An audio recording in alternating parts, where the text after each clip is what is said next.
Message sounds empowering on the surface. The deeper you listen, the more something feels off. Hello, fellow warriors. Welcome or welcome back to the Goddess of War. Today, we're breaking down the uncomfortable truth about female self-help gurus, why we follow them, what they're really selling, and how some of their advice might be doing more harm than good. The first problem with these gurus should be the most obvious, but unfortunately, it's the most overlooked. They are worshipped for their faces, not because they say something we don't already know. Let's just be honest for a second. A lot of these female empowerment creators are popular mainly because they're gorgeous. They have perfect skin, symmetrical faces, soft voices, shiny hair. It's like watching a Disney princess give you life advice. But what would happen if they didn't look like that? If a regular-looking woman with not much genetic luck, no makeup, no Botox, fillers, or surgeries, said the exact same words, do you really think people would repost her videos with motivational music in the background? No way. People might even laugh at her and call her delusional. And we both know it. That's the problem. If these influencers didn't look like that, they wouldn't go viral for saying things we already know. They don't even need a compelling thumbnail, because they are the thumbnail. People act like they're inspired by the message, but really, they're mesmerized by the face saying it. Now, do not misunderstand this. There's nothing wrong with appreciating beauty. My point is about how shallow our society is. People don't click on these videos just to get advice. They click because they see an extremely beautiful person talking. But when we start confusing beauty with wisdom, we lose the point. And that thought leads us to the next point, which is even deeper. Beauty has become the measure of a woman's worth. There was this recent trend online after a certain famous self-help queen got cheated on. And yes, I'm talking about the Wizard Liz. People kept saying, if she got cheated on, nobody is safe. At first it sounded like sympathy, but if you really listen, there's something darker hiding underneath. I'm convinced that all men cheat at this point. I'm seeing so many girls online right now saying that if this happens to Liz, of all people, then we're all cooked, which is very valid because she's probably one of the most beautiful women I've ever seen online. What people are basically saying is, if she, the most attractive, famous, and successful version of a woman, still got disrespected, then the rest of us have no shot. Society is implying that if someone conventionally beautiful and idolized can be betrayed, then women who don't meet those standards are, what? Disposable? Unworthy of loyalty? This mindset is dangerous because it ties loyalty and basic respect to how close someone looks to an Instagram filter. The truth is that even if you are the most beautiful and successful woman in the whole universe, that alone doesn't make you any less likely to get cheated on.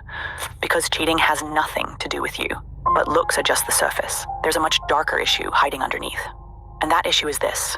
These influencers are human too. No matter how spiritually evolved someone seems, at the end of the day, they're just human, just like you and me. They mess up, miss red flags, and get their hearts broken just like everyone else. The danger is when someone starts believing they're above pain, like they're too high vibe to ever be deceived. That's when they fall into their own trap. Now there's one thing about me. When I try to manifest a relationship, I get it like this. Like if a partner is like this. You know, a lot of these people constantly talk about how they manifested everything in their life. But manifestation, as it's sold online, is honestly just fluff. Then also, I start to think about, okay, what kind of partner do I want? And once I literally wrote down the kind of partner I want, and I have never done this before, I literally attracted him and met the exact person that I wrote down. Now, this idea sounds too good to be true, because guess what? It is. Real life humbles you, no matter who you are. You don't manifest your way out of betrayal. You don't manifest your way to a healthy relationship, success, or money, because life teaches you the hard way. The most real, grounded kind of wisdom doesn't come from affirmations. It comes from lived experience, from falling, learning, healing, and trying again. I'm not saying this to discredit anyone. I'm saying it as a reminder to you and to myself that no one is invincible. Nobody's perfect or untouchable, not even the most enlightened ones among us. I also say this not just as advice, but as a real talk for myself too. Even I sharing this advice mess up sometimes and make mistakes. Sometimes I overlook warning signs I've talked about in other videos. That's because we all see the world through our own experiences, and that's totally normal. This is why we should never blindly worship or put anyone on a pedestal. Everyone speaks from their own life story. And just because someone shares advice or seems spiritually advanced doesn't mean they have all the answers or are above struggle. So it's important to filter what you hear, keep what resonates, discard what doesn't, and most importantly, trust your own judgment. We are all human and our journeys are personal. But here's the thing. There's something even more toxic that runs through a lot of modern female self-help content. And that is that they give superficial dating advice. It's something I've noticed in a lot of the most followed voices in modern femininity. Women like Shira7, MJ the Garden Fairy, even Wizard Liz. They're not the same. but they often preach different versions of the same core message. Stuff like, never settle for less luxury than you deserve. Men can't be trusted. Take what you can. Give as little as possible. I personally could never trust a man. I've never trusted a man, ever. I've never met a man who was not driven by his lust. If I am going to enter some kind of relationship with a man, I have to be getting some kind of collateral. I use men for what they're good for. And what they're good for depends on the man. Get the man with resources and learn to love him if you must have one. A lot of this isn't empowerment. It's fear, dressed up as self-protection. It's ego, disguised as self-worth. If you really listen, you can hear where they're coming from. Pain, betrayal, disappointment, and that's human. But again, like we said earlier, people speak through their wounds, and that's why they often end up generalizing their experiences. But anyway, get him obsessed to give you money. He can't be a broke dusty. That's number one. You got to have some real money. You got to actually be the target. Then, to go over what I said earlier in the video, you got to be about your money. That means you got to talk money, walk money, breathe money. Think about it. If you take this mindset on and start seeing men as tools to be used, who do you think you're going to attract? Only a man with a broken sense of self. If you treat men like tools, don't be surprised when all you end up with are tools. Not a grounded man, not someone emotionally secure, not someone who's present and able to meet you where you are. Just someone who's playing the same game back. Because not all men are the same. There are real masculine men out there. Men who can control their lust, who value emotional depth, who want connection. But if you're only chasing the money, you'll never attract them. Because that kind of man isn't looking for someone who's playing the same shallow game. And truthfully, your dating pool becomes extremely limited if your only filter is rich, handsome, and single. The sad truth is that a lot of these influencers go on and on about how to get princess treatment, how to ask for money from a man, how he should spoil you like a queen, but almost never talk about what love actually is, what it feels like, how to build something meaningful with someone who actually shows up for you. And maybe that's because they've never experienced it. I heard that you don't know how to get spoiled by a man. And I heard that some of you, and honestly, my heart breaks every time I think about this, are paying for a man. Please don't let social media trick you into thinking that love equals luxury. That being chosen means being spoiled, because the truth is that kind of lifestyle, the gifts, the spoiling, the princess treatment, is only available to about 1% of men. And even fewer of them are emotionally mature, single, and genuinely giving. Now don't get me wrong, I do believe a man should lead, protect, and provide what he can. But here's the difference. Real love isn't just about what he gives you when everything's perfect. It's about how you show up when things fall apart. So ask yourself honestly, if he lost everything tomorrow, would you still be there? Would you support him the way you expect him to support you? Would you hold it down, even temporarily, until he's back on his feet? Because that's the line between love and luxury. One is built on partnership. The other is just a transaction.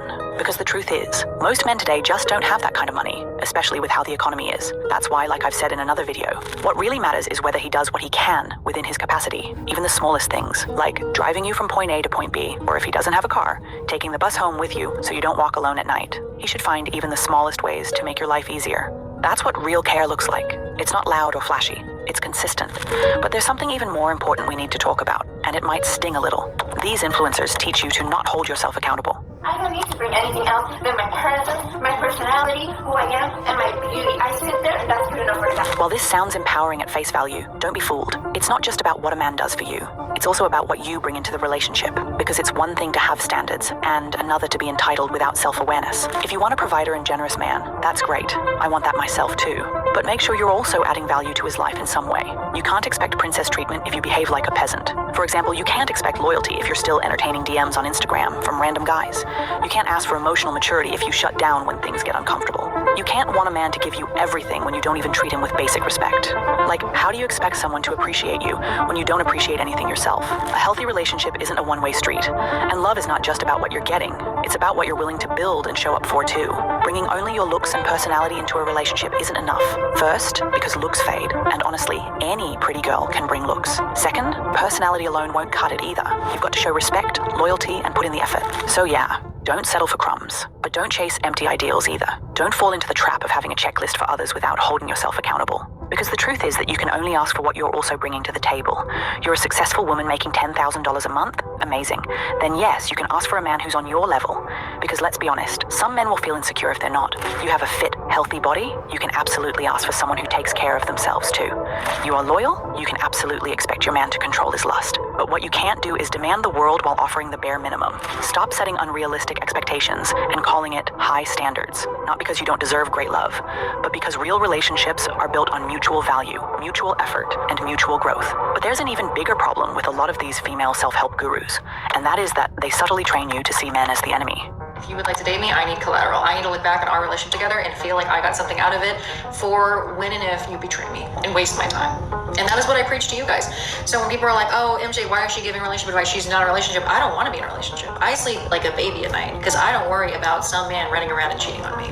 A lot of this content comes from pain, from real women who've been betrayed, used, or deeply disappointed. That experience is valid, and I've been hurt a lot of times myself too. But the problem is that instead of healing from it, they build an identity around it. They start to dangerously generalize their experiences. They start feeding you the idea that all men are the same, that loyalty is impossible, that vulnerability is dangerous, that love equals manipulation or power dynamics. I also talk about the ugly side of men too, not to turn you against them, but to protect you, to make you more conscious, not more bitter. And I always remind you, not all men are the same. I don't generalize and I don't push fear, but sadly that's not always the case online. And if you keep listening without filtering, you start to believe it too. You begin approaching relationships with suspicion and defense. You're waiting for the betrayal. You believe every man is a walking red flag, just hiding it better than the last. Now I know, genuinely good men feel very rare these days, but so do genuinely good women. And honestly, we even see it in female friendships. Because let's be real, do you really believe that every woman is emotionally mature? Do you really think women don't cheat? That no woman ever plays mind games, uses manipulation, lies, or leads people on for attention? Come on, we can't pretend one gender holds the moral high ground. Because the truth is that broken people come in all forms, and pain doesn't discriminate. So these were just 5 of the biggest problems with female self-help gurus. But honestly, these issues are only the surface. Because the truth is, the entire self-improvement industry has a much deeper problem. And it's not just about women or men. It's about how we've been sold the idea that we're the ones failing, when in reality, it's the system that's failing us. So if you've ever felt like you're doing everything right but still feel behind, you need to watch this video. Because maybe you're not broken. Maybe the blueprint they sold us is. It's time to unleash your inner confident goddess. See you there, warrior.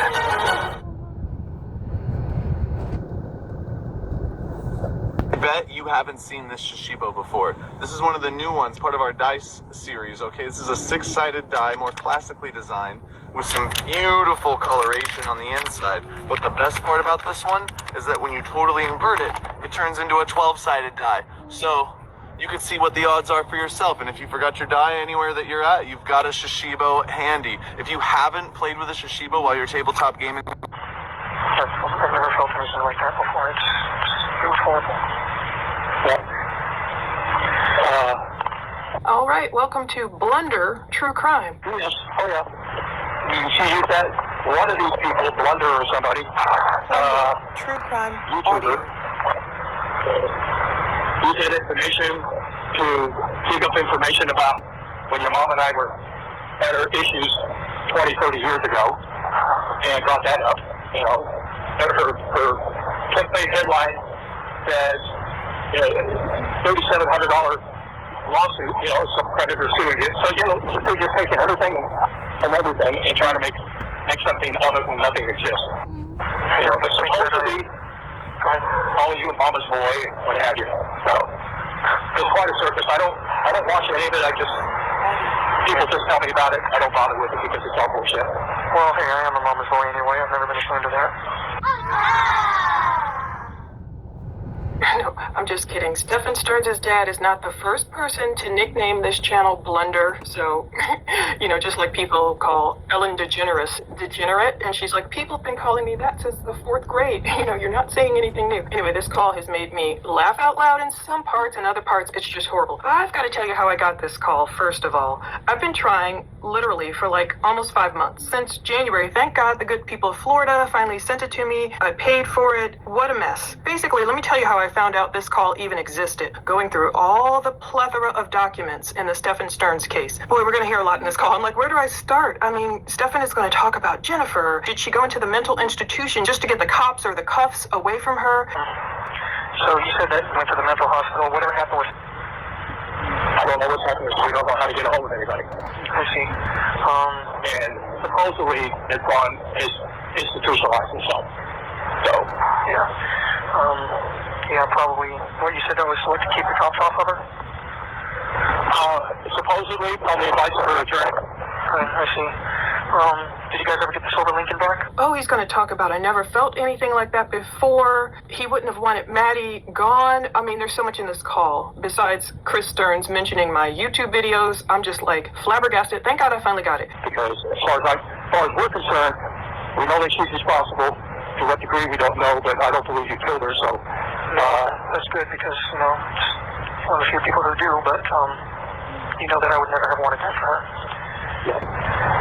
This is how I got it. Okay, way back in January, you know how we've been digging through these documents. In the Madeline Soto very sad case, 13-year-old out of Florida, her mother's boyfriend is charged with doing horrific things to her. He's accused of taking her life. In the documents, we saw on April 10th, 2024, around 2:53, and we don't get a date in this audio coming up. And by the way, if you don't want to hear me ramble in my commentary, you can visit the link below and get the full call from my Patreon. In the documents, we saw April 10th around 2:53 p.m. This is only like a month after Stephen Stearns was brought into custody on March 1st. Stephen called his dad, he used his inmate ID, and these words, these phrases were so significant that they put it in the documents. Stephen tells Chris, you know that I would have never wanted that for her. He's talking about Madeline. Now at this point, that's in response, as you'll hear, to Chris saying, basically, Stephen, we don't think you killed her. We think it was a cover-up by Jen's family and all that. And then this is the point where Stephen in here also says, like they say in the documents, I'm not really sure that any one person is specifically responsible. It's probably a combination of factors that led to it. Did you see how all this plays out? No, I'm not sure that really any one person is specifically responsible. It's probably a combination of factors that led to it, but it certainly shattered me. Stephen also tells his dad, I have never felt anything like that before. It was horrible. You'll see in context coming up where Chris is going to kind of change the subject. The document also says Chris tells Stephen the truth will come out. Stephen responds, well, yeah, as if he was dodging that statement. I mean, I just hope the truth comes out at some point.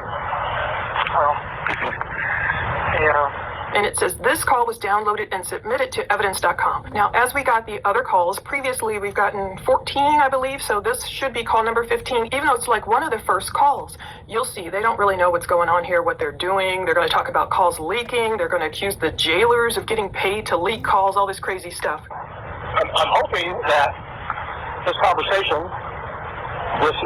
obviously somebody in the county jail is selling this information, awaiting to see these conversations surface. Because as far as I know, this is supposed to be private conversation. Obviously, the jail can monitor it, but it's not supposed to be released to the public. And they will be. Supposedly, a redacted version of my arrest report was leaked to the public as well. Oh yeah.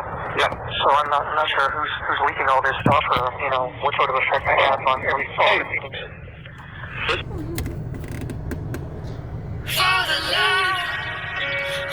Their family turns on them. They're humiliated, forgotten, torn down in public, and they still don't break.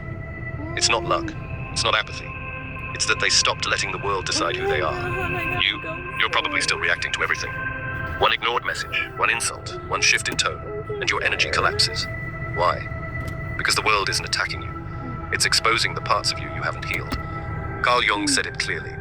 Until you face the unconscious, it runs your life, and you call it fate. Here's the truth. Nothing affects you unless it finds something inside you to stick to. And if it sticks, it owns you. That's why life keeps poking at your bruises, and it will, until you stop giving it access. Most people never do. They live and die reacting to ghosts. But if you stay here, you'll learn how to shut that down. Permanently. And that's the first truth of real freedom. You don't fix the world by fighting it. You break free by understanding it. You don't need to become someone new. You need to see what's not you. We're Phoenix Energy, a family-owned oil company focused on unleashing American oil from North Dakota and Montana. We've already sold over 2.9 million barrels. Create the world. You're reacting to the meaning your mind assigned to it. Someone insults you. You feel rage. Not because of their words, but because their words landed on a wound you haven't healed. Someone ignores your message. You spiral into self-doubt. Not because of their silence, but because deep down, you still tie your worth to being seen. External event. Internal wound. Emotional hijack. That's the real chain reaction. But once you see it for what it is, you can break the loop. Because here's the mind-bending truth. No event in the world has meaning until your brain gives it one. And you can change that. See, your reactions shape every moment of your life, yet most people never stop to question why they react the way they do. Think about the last time someone cut you off in traffic. Did you feel anger surge through your body? Did your hands grip the steering wheel tighter? Maybe you honked your horn or shouted words you wouldn't want your grandmother to hear. That reaction happened in a split second before you could even think about it. Or picture receiving great news, maybe a promotion at work or an engagement. Your heart races, you smile uncontrollably. You want to jump up and down. Again, this reaction comes automatically without conscious thought. These instant reactions stem from deep patterns in your brain and nervous system. They're like well-worn paths that your mind follows automatically based on past experiences. The good news is that these patterns can change once you understand where they come from, and your patterns began forming in early childhood. A baby learns quickly that crying brings comfort and food. A toddler discovers that tantrums sometimes lead to getting their way. These early experiences create neural pathways that become your default reactions. As you grow, more layers get added. Your family's reactions become your model. Did your parents respond to stress with anger, withdrawal, humor? Their patterns likely became part of your own reaction toolkit. School experiences, friendships, romantic relationships, and work environments all contribute to building your reaction patterns. Your brain creates these automatic responses to help you survive and thrive. Quick reactions can save your life when you need to jump out of the way of an oncoming car. Bond with others through shared joy and empathy. But sometimes these instant reactions don't serve you well in modern life. That same fight or flight response that helped our ancestors escape predators now kicks in during work presentations or difficult conversations. The surge of stress hormones that once gave us energy to run from danger now leaves us feeling anxious and overwhelmed in daily situations. The key is recognizing that your reactions aren't who you are. They're learned patterns that can be reshaped. Just like a river gradually carves new paths through rock, you can create new neural pathways through conscious awareness and practice. Start by becoming curious about your reactions rather than judging them. Notice what triggers strong responses in your body and mind. Pay attention to physical sensations: tension, heat, heaviness, lightness. Watch how emotions arise and change. Look for patterns in what sets off your reactions. Maybe certain words or tones of voice trigger anger. Perhaps specific situations reliably cause anxiety. Identifying these patterns is the first step to changing them. Your reactions often have deeper roots than the current situation. That burst of rage, when someone dismisses your idea in a meeting, might connect to childhood experiences of not being heard. Feeling crushed by minor criticism could stem from early pressure to be perfect. Understanding these connections helps explain why your reactions sometimes feel bigger than the moment calls for. You're not just reacting to what's happening now, but to the weight of similar experiences throughout your life. This doesn't mean your reactions are wrong, or that you should suppress them. Emotions and instinctive responses are natural and valuable parts of being human. The goal is to make your reactions work for you, rather than against you. With awareness, you can start creating space between trigger and response. That tiny pause allows you to choose how to react, rather than being driven by automatic patterns. Over time, this builds new neural pathways, like creating new trails through a forest. Your reactions reflect your unique life story. They carry wisdom from your experiences and help you navigate life. By understanding why you gain the ability to respond with greater choice and clarity. This understanding opens the door to personal growth and better relationships. Instead of being controlled by reactions, you can use them as a point to what matters to you. Every reaction holds information about your needs, values, and inner world. Guess which student has a better chance of getting into an Ivy League school? First, take a look at Zach. He's valedictorian. Every reaction holds information about your needs, values, and inner world. The path to changing reactions starts with simple awareness. Notice without judgment. Get curious about patterns. Look for connections to past experiences. This awareness naturally leads to more conscious choices about how you want to respond to life's challenges and opportunities. The way we see reality shapes everything we do. Think of your mind as a mirror. It reflects what you believe is true, not necessarily what is true. This mirror can be clear, showing you things as they are, or it can be warped, bending reality into something different. Your reactions come from what this mirror shows you. If your mirror shows a threatening world, you'll react with fear and stress. If it shows a safe world, you'll stay calm and balanced. The fascinating part, you can clean and adjust this mirror. Let's look at energy through this mirror idea. Many people see their energy as something that just happens to them. They're tired based on outside events. But this is just one reflection, one way of seeing things. What if you turned the mirror slightly? Instead of seeing yourself as a victim of energy swings, you might see yourself as the source of energy. This small shift changes everything. You start noticing how your thoughts affect your energy. You see patterns between what you believe and how energetic you feel. Your brain doesn't know the difference between what's real and what you deeply believe. If you believe you're tired, your body creates chemicals that make you tired. If you believe you're energized, your body responds with energy-boosting chemicals. The mirror of your mind makes it real. This isn't about positive thinking or pretending everything is fine. It's about seeing clearly. Sometimes your mirror gets dusty with old beliefs. I always get tired in the afternoon, or I need coffee to function. These aren't facts. They're reflections you've gotten used to seeing. You can clean your mirror by questioning these beliefs. When you feel low energy, ask yourself, is this really about being tired? Or am I seeing something through an old, dusty reflection? Maybe what looks like tiredness is actually boredom or resistance to what you're doing. The mirror shows you something else too, how you create your own stress. Most stress doesn't come from events themselves, but from how your mirror reflects them. A deadline can look like a threat or an opportunity. A busy day can look like overwhelming chaos or exciting activity. Your energy follows these reflections. Do you see a threat? Your energy drops as your body prepares for danger. Or do you see an opportunity? Your energy rises to meet the challenge. Same situation, different reflection, completely different energy response. This mirror concept gives you a practical tool. When you notice your energy dropping, look at what your mirror is showing you. Are you seeing things clearly, or is an old, distorted reflection affecting you? Just asking this question can shift your perspective and change your energy. You might notice that your mirror gets particularly cloudy in certain situations, maybe at work or with certain people, or during specific times of day. These patterns aren't random. They're places where your mirror needs cleaning. Cleaning your mirror means questioning your automatic reflections. If you always see meetings as energy drains, ask why. If mornings always look impossible, examine that reflection. Often you'll find these aren't accurate reflections, but habits of seeing. This brings us to an interesting point about control. Many people try to control their energy by forcing themselves to feel different.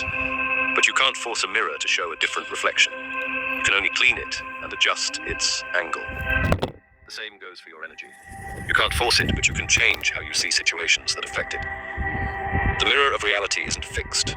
It changes based on your experiences, beliefs, and choices. But your mirror affects others too. People often reflect back what your mirror shows. If your mirror shows exhaustion, others might treat you as someone with low energy. If it shows vitality, they might engage with you differently. This creates a feedback loop that reinforces your reflection. The good news is that you can break these loops. By cleaning your mirror, questioning your beliefs about energy, stress, and control, you create new reflections. These new reflections lead to new experiences, which then create clearer, more helpful reflections. This isn't about creating a perfect reflection. It's about having a cleaner mirror that shows you what's really there, rather than what you expect to see. When you see clearly, you can respond to reality, rather than react to distorted reflections. The idea that we can control our lives is perhaps the biggest lie we tell ourselves. We build plans, set goals, and make decisions, thinking we're in charge of what happens next. But look closer, and you'll see the truth hiding in plain sight. Think about your morning routine. You believe you chose to wake up at 7 a.m., drink coffee, and go to work. Yet these actions were shaped by your upbringing, society's expectations, and countless other factors you never picked. 100 men, one gorilla. I was this close to a historic beatdown. Then bam! A sedan out of nowhere crashes into me. No win, no glory, no paycheck. Just crushed dreams and a messed up shoulder. But you know what really hurt? My insurance company offered me $5,000. Bro, I'm worth more than a banana stand in Monaco. Then I found Case Connect AI. Yet these actions were shaped by your upbringing, society's expectations, and countless other factors you never picked. Your job, your home, your daily habits. They feel like choices, but they're more like paths carved out by forces beyond your reach. Let's talk about what really drives our choices. Your brain makes decisions before you're conscious of them. Scientists can predict your choices seconds before you think you've made them. That free will you're so proud of. It might just be your mind creating a story to explain what already happened. Consider how many random events brought you to this exact moment. Your parents' meeting, your birth date, the schools you went to, the people you met. None of these were under your control, yet they shaped everything about who you are and what you do. We create elaborate systems and rules to feel in control. Money, laws, social norms, these are all human inventions to make sense of chaos, to monetize energy. Energy that's just free and given to you and all of us. But nature doesn't care about our rules, about our made-up stuff. Earthquakes don't check your bank accounts. Diseases don't respect borders. And time doesn't slow down because we're not ready. And so are your emotions. They aren't really yours to control either. You can't choose to feel happy or stop feeling angry. These responses come from deep biological programming, triggered by circumstances you didn't create. You can influence them, sure, but control them? That's another illusion. Social media makes us feel like directors of our own story. We carefully pick what to share, how to present ourselves, which moments to highlight. But we're really just reacting to invisible, made-up algorithms, social pressure, and psychological triggers we barely notice. Even your thoughts aren't fully yours. The language you think in, the concepts you use to understand the world, the values you hold dear, all were given to you by your culture, your education, your time period. You didn't choose any of it. But here's something interesting. Accepting our lack of control can be freeing. When you start seeing things as they are, feeling as they are, you can respond to life more naturally, without the crushing pressure of thinking everything depends on you. You can pay for your life with your energy, which is not corrupted by made-up laws and stress about money. Your energy is your life force, and you can pay with it. But this doesn't mean giving up or becoming passive. Instead, it means working with reality rather than fighting it. Like a surfer riding waves, you can learn to flow with events while staying balanced. You don't control the ocean, but you can learn to swim. That's how you should manage life. The truth is, the universe is too complex, too interconnected for any one person to truly direct their path. Every action creates countless effects, affecting things we'll never see or understand. Look at history. Every empire thought it would last forever. Every civilization believed it was in control. Yet change always comes, often in ways no one predicted. Personal lives are no different. Our best plans can shatter in seconds. We spend so much energy trying to control things that don't need control. Our bodies, our relationships, our futures, into understanding instead.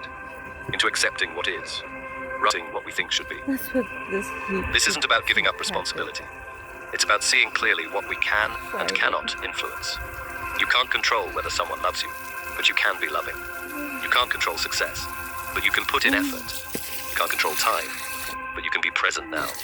The real power comes from letting go of the need to control what you cannot control. When you stop fighting reality, you can start working with it. When you accept uncertainty, you become more adaptable. When you release the illusion of control, you find a different kind of freedom. Think of life as a river. You can't control its flow, but you can learn to swim, choose your direction, and avoid obstacles. Sometimes you'll be carried to unexpected places. That's not failure. It's just life being life. The illusion of control makes us rigid, anxious, and afraid. We fear losing what we never really had. We blame ourselves for things we couldn't have prevented. We exhaust ourselves trying to manage the unmanageable. So maybe it's time to put down that burden. To accept that being human is something bigger than our plans and desires. To find peace in flowing with life, rather than trying to force it into our preferred shape. I mean, isn't it crazy that many of us see our self-worth in the amount of money we have? As if money isn't a made-up thing. They print new money every day. That's the reason identity is what limits us. It's the box we build around ourselves, made from beliefs about who we think we are. These beliefs become walls that block our energy and stop us from growing. Think about all the labels you carry. Your job title, your role in relationships, your nationality, your political views. Each one adds another bar to the cage. I'm a teacher. I'm a mother. I'm always responsible. I'm not good at sports. I'm shy. These statements might feel true, but they're just stories we tell ourselves. The more identity becomes, the less energy flows through us.